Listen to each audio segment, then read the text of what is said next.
Okay, so now we're going to talk about the presidency here in Unit 7.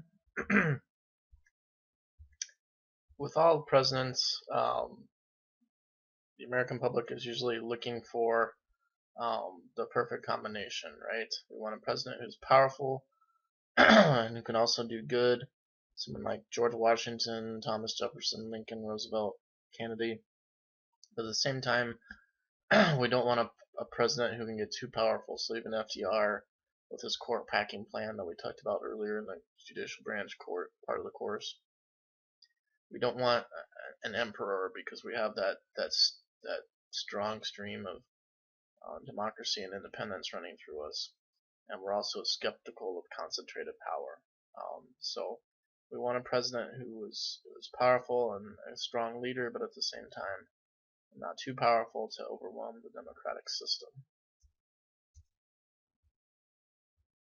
So who are the presidents? Under the Constitution, you have to be at least 35 years old. You have to be a natural born citizen. So when Arnold Schwarzenegger was governor of California, he was looked at as a potential presidential nominee, but one of the problems was Schwarzenegger was born in Austria, so he was not a natural born citizen. So that presented a problem for him running for president. You have to have resided in the U.S. for 14 years. Informal requirements. So all of our presidents except one have been white male and largely Protestant. John F. Kennedy was Catholic. Obviously, Barack Obama is not white. And then with the next presidential nomination, a lot of people think Hillary Clinton will be nominated as a Democratic candidate and has a good shot of winning as well. So we might have our first female president. So there's a lot of change that's going on, and the presidents are reflecting more of society as society becomes more inclusive. A lot of different professions representative, but mostly political. So state governors, legislators, those kind of things um, make up kind of the past jobs of many of the presidents. How they got there? Normally, the president needs to be elected. Obviously, there's been a few, with Andrew Johnson being the first after Abraham Lincoln was assassinated. William McKinley when was assassinated, so that's when Teddy Roosevelt became president. So there have been cases where following, James Garfield, um, there have been vice presidents who have become president. And here's a long list of just some background of more recent presidents and how they got to be where they got to, and so their background kind of from where they came. Dwight Eisenhower, obviously a famous commander in World War II in the 1950s, and just some backgrounds of the presidents since Dwight Eisenhower.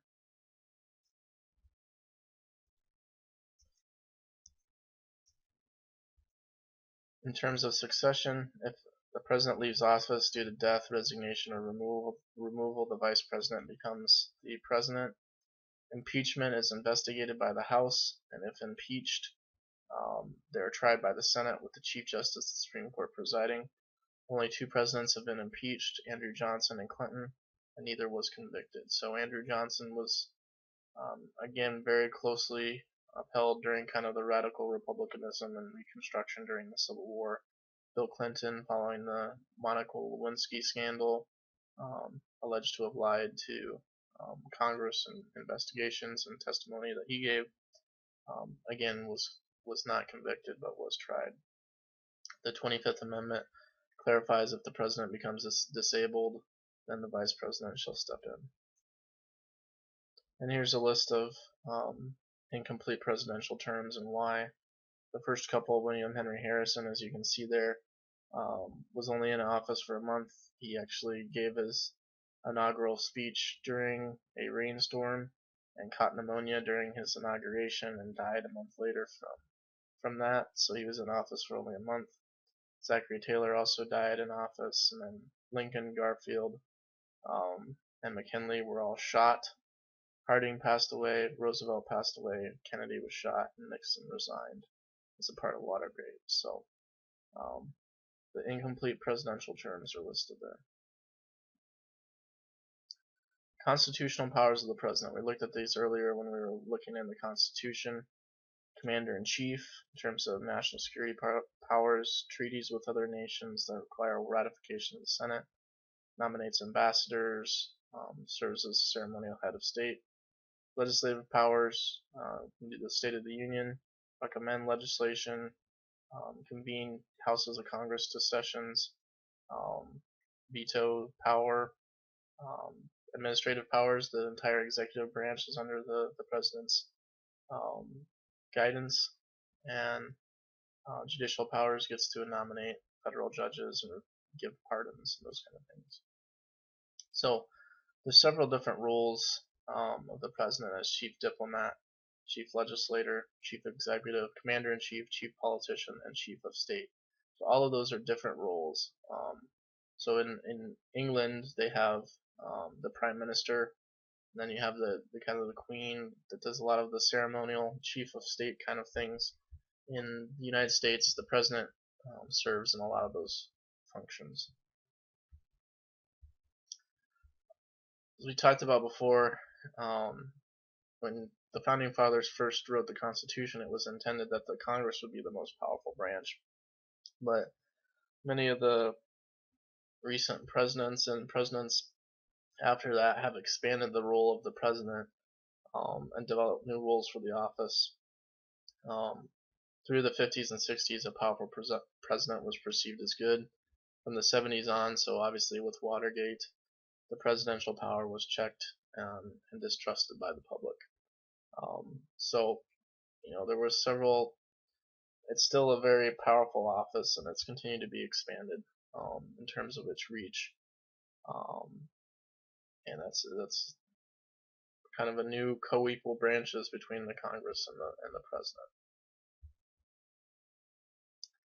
Constitution says little. The executive branch shall be vested in the President of the United States of America. When it was first created, many of the anti-federalists feared appointing a king. There was a big question of what do you call him? What do you call the president? George Washington settled on Mr. President rather than His Excellency or His Majesty and those kind of things. That rang of kind of England's king. They didn't want that. Shared powers, checks and balances. A 4-year term in office, obviously that's less than a senator, right? So senators have 6-year terms in office. President limited to 4-year terms. And now there's term limits, so you can only run for 2 terms. You can't run for a 3rd or 4th term as FDR did, right? So there are term limits for presidents now. Some changes that have led to the expansion of the office. Obviously, military power has greatly increased. Technology, economics. So with all the separation of powers, that slows down. As we saw in the legislative unit, you have to pass both houses, and at each stage there's many opportunities through the filibuster, through other methods of slowing down government policy from passing, right? Well, the president has one person to satisfy, not 435 members of the House and 100 members of the Senate. So over 535 people in Congress to settle with and get on the same page. And on the president's side, really it's one person, right? And then everybody is underneath him. So in terms of rapid response to military issues like the Civil War or World War I and World War II, with rapid response, the president and the executive branch is seen as the most quickly to respond, right? And so in a highly competitive, technologically savvy world, a lot of people have seen that the presidential role has just gotten bigger because it can most rapidly respond to things. And obviously Abraham Lincoln expanded the presidency quite a bit during the Civil War in unifying the country and expanding the powers of what the president could do in terms of confiscating property, slaves, outlawing slavery, through the Emancipation Proclamation, FDR did the same thing during the Great Depression and World War II, and greatly expanded the role of both the president and government itself. The vice president, basically, just as it says here, just waits for things to do. Joe Biden is our current vice president. Biden has a lot of experience in foreign affairs, so we saw him take a very active role in the wars in Afghanistan and Iraq, learning about policy, making recommendations, and he served Barack Obama in many ways in terms of following up on recommendations for those conflicts and other things where his experience has been brought to bear on issues. And so Joe Biden has been given some very important jobs to do on that. Presidential advisors in the cabinet. So the cabinet: Secretary of Agriculture, Secretary of Homeland Security, Secretary of Transportation, Secretary of State is another prominent one. They're not in the Constitution, but George Washington appointed Alexander Hamilton as Secretary of Treasury, Thomas Jefferson as Secretary of State, and got some of these people into the cabinet, and so the precedent of having a cabinet was created. And subsequent to that, there's been other cabinet level departments that have been created. It's basically the top executives of many of the federal departments that have to run the government, and they're confirmed by the Senate. Here's the different cabinet departments and when they were created. State, Treasury, Defense. State and Treasury, from the very beginning, right? Defense in World War II, Department of Justice with the Attorney General, Agriculture, Labor, Human Services as we get into more modern times, Transportation, Veterans Affairs, Homeland Security, right, following 9/11. The Executive Office, so you have the cabinet positions that we just talked about. Underneath the White House that advises the president himself, there's the National Security Council, which is kind of the branch that reports directly to the president on security matters. Council of Economic Advisors, same kind of thing. This is economists that advise the president on how the economy is doing. Office of Management and Budget, they look solely kind of on how the fiscal situation for the country is. How's the budget looking? Is the projections that we have for revenue and through taxes and spending, how is that looking? So here's an overview of where the president sits. As you can see, the president oversees all of these different offices, right? So here's Management and Budget, Office of the Trade Representative, National Security Council. Underneath that, right, Council of Economic Advisors, Executive Residence, Office of Administration. All of these are within the executive branch.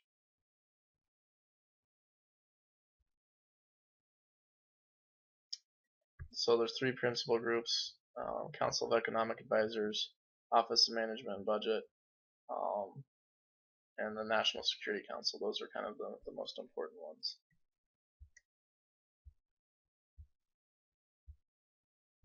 White House staff. So there's staff that works. The Chief of Staff is the primary advisor to the president. Some are for more of the White House, just the functioning, the chefs and the security guys and those kind of things. Other parts of the White House staff are people that are around the president every day, helping him make decisions on important policy matters. First Lady, no official government position, but many are given important political roles or focus on a single issue. Michelle Obama's issue has been trying to get kids healthier, eating healthy and getting outside and playing, kind of making a nation a more healthy nation, especially for young people. And here's some of the offices in the White House. So here's the Chief of Staff and a variety of the White House legal counsel, which we saw, Harriet Miers and Elena Kagan come to the Supreme Court came out of the political offices, right? So there'll be legal affairs, the White House Office of Legal Counsel, support services, Secret Service, secretaries, those kind of things, kitchen, these are the support staff, policies office, national security, NSA, right? Economic policy, all these different places help out with the president and the White House and the White House staff. And that's grown tremendously too. So in the role of chief legislator, what does the president do when he's acting as chief legislator? He can veto a bill and send it back to Congress. He can let a bill die by just not signing it, and that can happen when Congress is adjourned. So you can just put it in your pocket and neither sign it nor do anything with it, and it just won't come into effect. Now, line item veto was when the president can write something, just one line out of a specific bill, but that was ruled unconstitutional. Some state governors have that ability, but the president does not. So it was ruled to be unconstitutional in the Supreme Court case.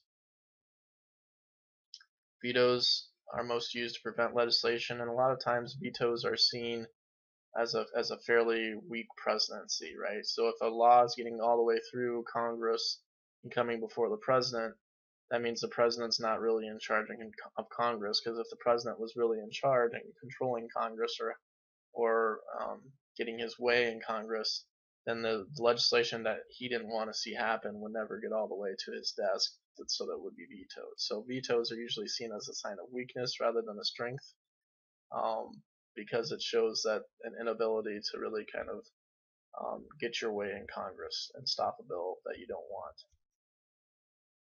And here's a list of vetoes over the years, and some of this too.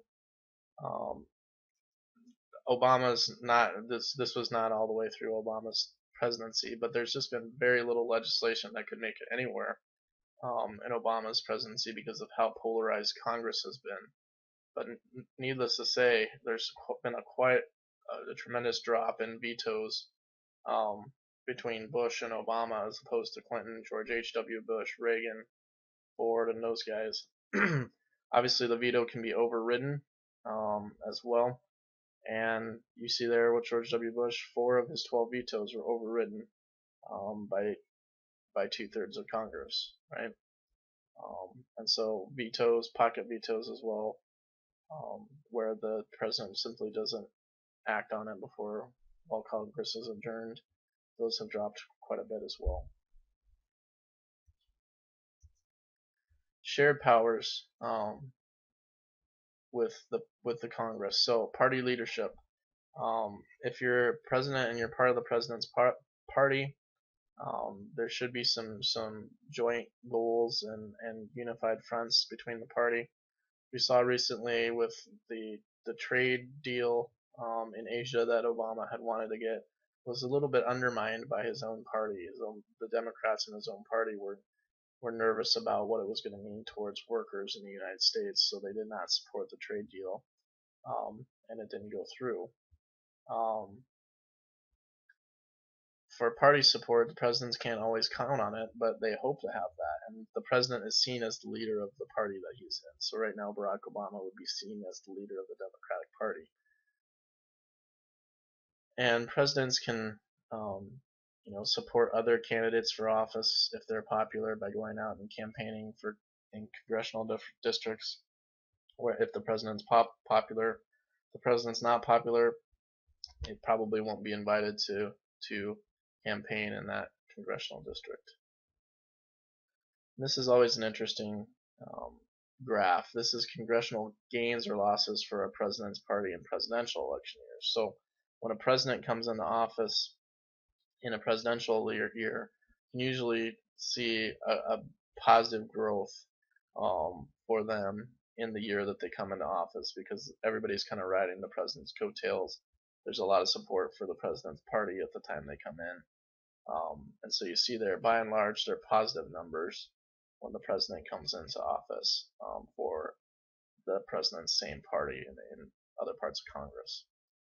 Now this is in the midterm elections, however. So in midterm elections, we see vastly different numbers, majority of negative numbers, meaning that for the most part, for midterm elections, between where there's not a presidential election, presidents have usually lost um, a lot of numbers in Congress from their party. Okay, so for instance, in 2006, right, George W. Bush suffered 36 changes to the Democrats in the Congress in the midterm elections. In 2010, Obama suffered 69 changes in Congress, which they're viewed as kind of difficult, big C changes in Congress at that point. In '94, Bill Clinton, in kind of the Republican wave, also lost 60 seats, which is when the Republicans took over the Congress. Public support. The president is always looking to see where the public approval is at. It's important, and I think it depends on the president to know how important it is. But it's usually not something the president's directly responding to. However, for something like a war, like going into ISIS and fighting ISIS in Iraq, public opinion is going to play a major role in that decision. So it's going to be important. Mandates. This is the idea that the voters have so strongly elected you and your policy agenda that you should just start enacting it. Um, a lot of times presidents claim a mandate when it's not really there. So once they get elected, they think, oh, I can now start to enact my agenda and pass whatever I want. When in reality, the mandate may not have been there as much as the president thinks. Chief legislator. So with legislative skills, right? Um, being a good legislator is very different than just being a strong leader, right?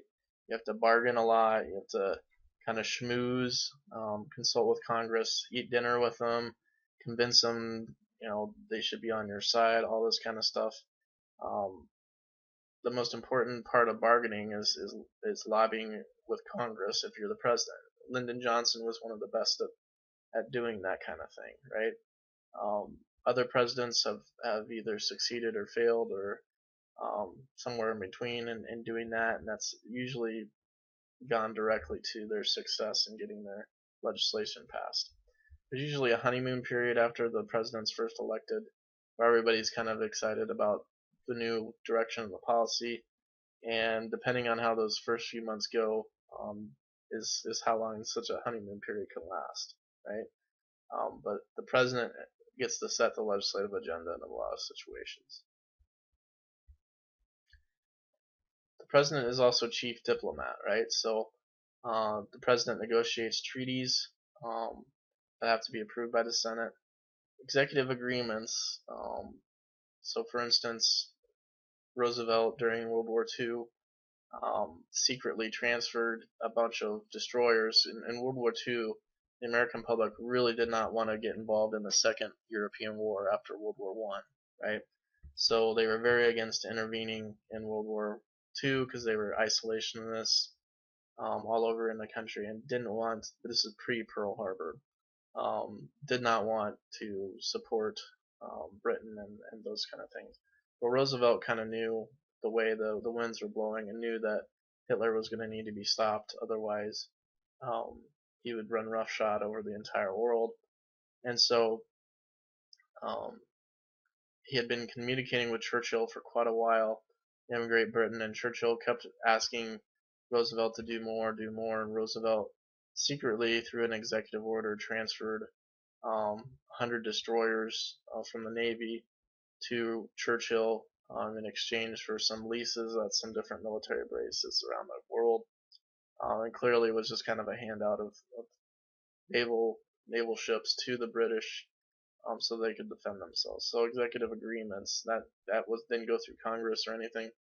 Roosevelt just did it through an executive agreement. Teddy Roosevelt brokered peace between the Russians and the Japanese in a war between those two in the early 1900s. And so presidents have been chief diplomats. Jimmy Carter brokered peace between Israel and Egypt in a famous treaty there, um, and leads, obviously, the chief diplomat talks about allies to NATO, UN. The president's the chief diplomat in those regards, and also on trade issues like we just talked about. Commander-in-Chief, the writers of the Constitution wanted a civilian control of the military, so rather than have a general that could run roughshod, or a Caesar or something like that, they wanted a civilian in control of the military.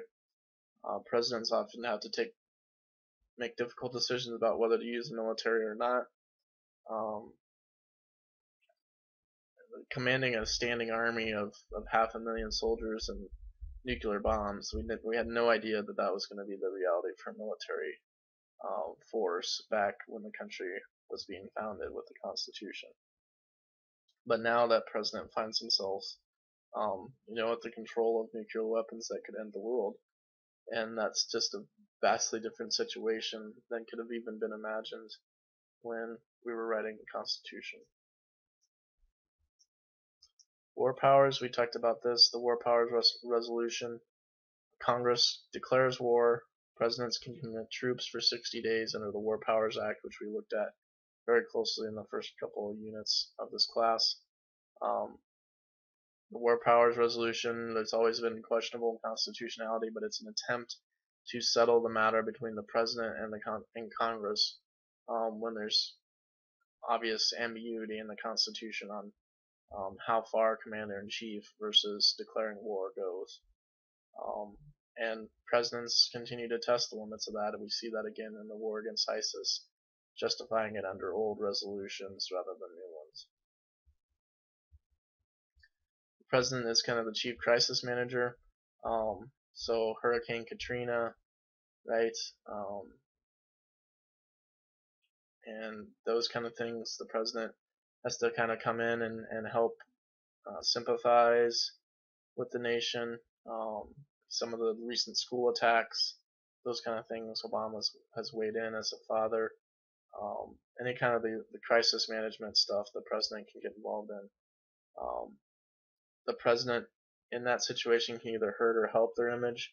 So in Katrina, George W. Bush was not as seen as, because he didn't land and go in there, was not seen as compassionate as maybe after 9/11 when he was right down there in the rubble and all that kind of stuff. Presidents, like we talked about, because it's just one, the president can act much more quickly in a crisis than Congress can. Working with Congress on national security affairs, the president is chief diplomat, so you're usually the one out there making foreign policy. There was a fairly interesting move by Congress to invite the Prime Minister of Israel to speak before Congress rather than to speak to the president. That was seen as Congress intervening in an area that traditionally had been for the president.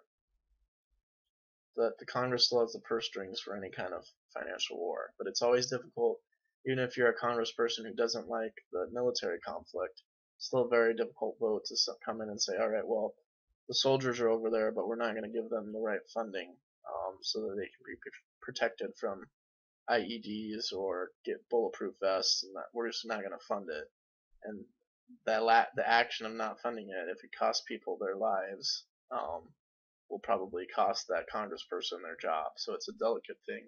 Even though they have the purse strings, that's not always the control that we might think it is.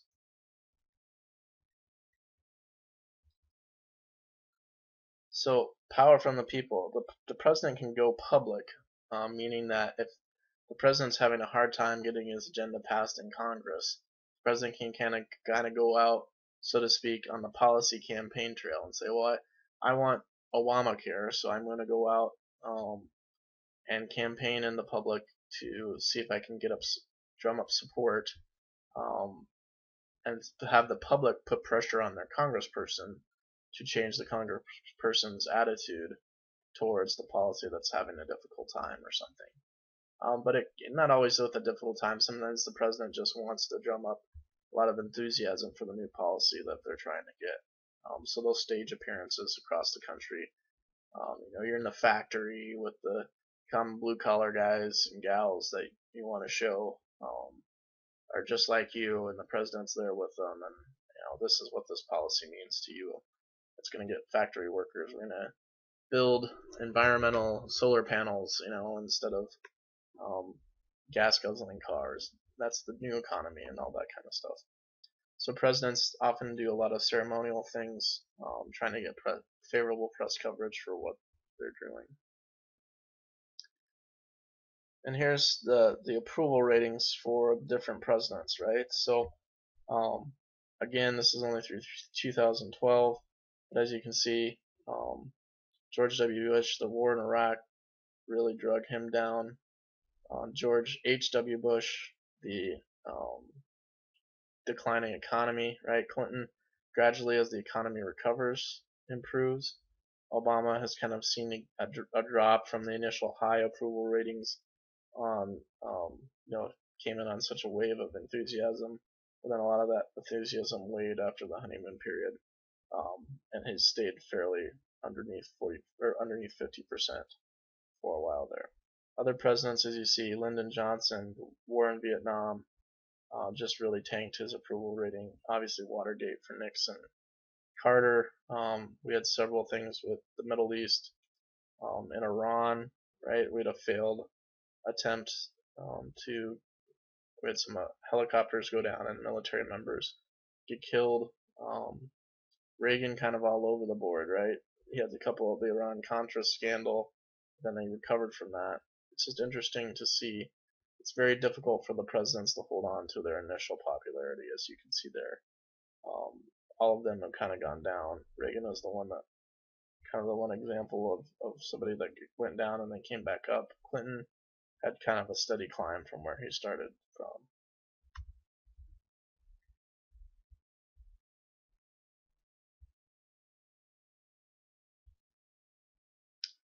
Average presidential approval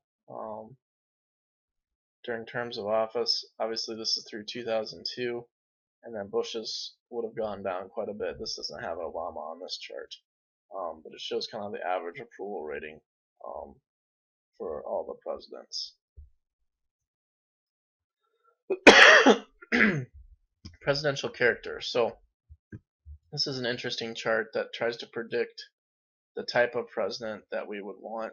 That if you can look at a kind of a president's personality, according to James David Barber, we can tell what kind of president they're going to be, right? So this is kind of a four-square chart where if a president has a positive personality and is active, then they're self-confident, creates opportunities, those kind of things. If they're positive but they're passive, they're going to seek to be loved, easily manipulated, so low self-esteem. If the personality is negative active, power as a means to self-realization, and so then negative passive response to a self-duty, those kind of things. So what Barber has done is to say, looking at the presidential personalities before they became president, he will put them in one of these four boxes based on whether the personality is positive active, negative active, positive passive, or negative passive.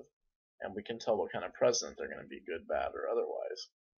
And it's been fairly effective in predicting performance in the White House. And so what I'd like you to do is try to put presidents under which type you think that they would fall into, right? So you have Lincoln, FDR, JFK, Clinton, George W. Bush, George H.W. Bush, Lyndon Johnson, Ronald Reagan, Nixon, and Truman. I want you to place them within which box you think they would fall under.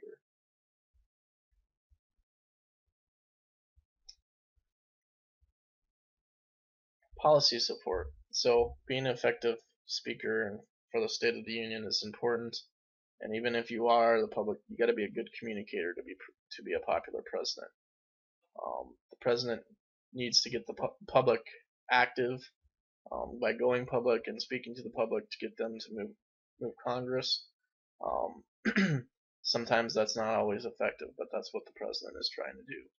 And so, especially with technology now, the radio, the internet, TV, started initially with radio and FDR's fireside chats, right? As technology expanded, the president can speak directly to the nation on TV, or send out emails or web chats and those kind of things that weren't possible before, where the president speaks directly to the American people instead of directly to Congress. Presidents and the media are often at odds with each other, especially after kind of the Watergate, Vietnam era. Every reporter now wants to kind of uncover a big scandal of the size and magnitude of Watergate or Vietnam. So you want to be your heroes are the if you're wanting to be a reporter, your heroes are those reporters who've uncovered big scandals in government. So there must be a scandal somewhere in government. So a lot of times the media is out to uncover some scandal to make a name for themselves, a la Watergate and Vietnam. And so um, not all the time does the media and the president be on the same page and that kind of thing. So they're often adversaries. Many of the people in the White House deal with the press, but the press secretary, that's the person that is at every press conference and speaking on behalf of the president to the press corps. The media is often more interested in personal conflicts and who's up, who's down, and kind of the power list. So is the president more powerful than Congress now, or does the president have a good week, or did the president have a good day versus his adversaries? Those kind of things. It's more the horse race that the media is interested in rather than the substance of the policies. And news coverage now that it's 24 hours, right? Generally more negative as a whole rather than positive.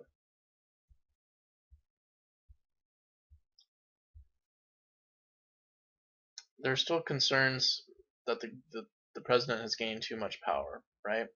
Um, and other people would say, well, the checks and balances system still prohibits the president from doing all that he or she could do.